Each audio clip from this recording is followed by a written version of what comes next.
My name is Chibuzo Opara, CEO of Drugstock. So my background is medical doctor and finance.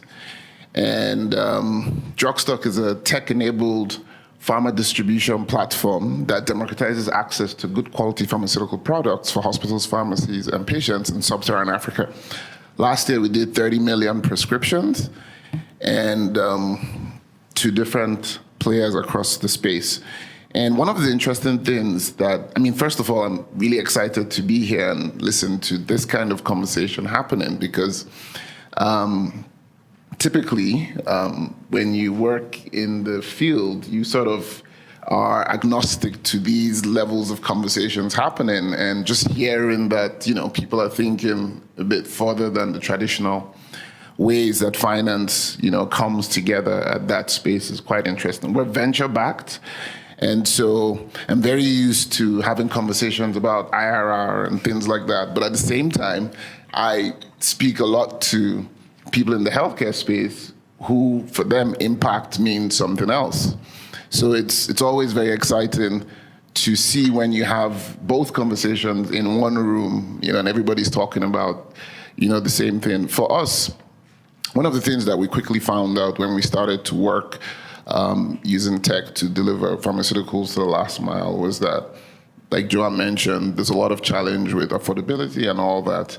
And financial institutions could not grapple with how you would extend credit to that space. And, to the credit of the space, one thing we found is that defaults have been extremely low because for a lot of people, healthcare institutions operate on the basis of trust among professionals and things like that. And we quickly found out that there was a challenge with financing, with inventory financing and financing that space. And we came up with an embedded finance solution along with what we were doing. And the interesting part of what we did was not so much that we brought any new finance into the space. It was just about how we brought it. So one of the things we did was to tokenize payments. Instead of doing like a large sum of payment, you would do a drip type of payment. You would connect different levels of the financial system down into the space, like using people's phones, wallets, things like that. And so you could make capital really accessible at the last mile for people to access products because, these monies we're talking about are, unit dollars and things like that. But if the velocity of the money is not moving enough, then you don't have that value captured in the space, right? You might have something that money is pushed down and it stays for a long time, and then it disappears, it evaporates. And we're looking to now expand that to consumers and to patients.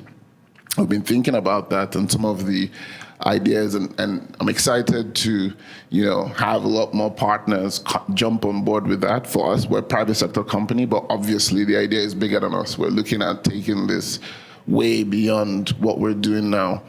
And I think that, for a lot of people, financial access for healthcare, especially vulnerable groups, women, children, and financial access is not just about the quantum, it's also about how we deploy it. It's about, the partnerships that are structured, the governance that sort of encapsulates how that process goes, and obviously what metrics we set about how we're making an impact in that space, because impact means different things to different people, even in this room.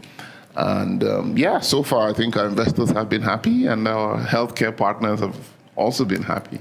And I think it's something that we would like to keep driving. Thank you.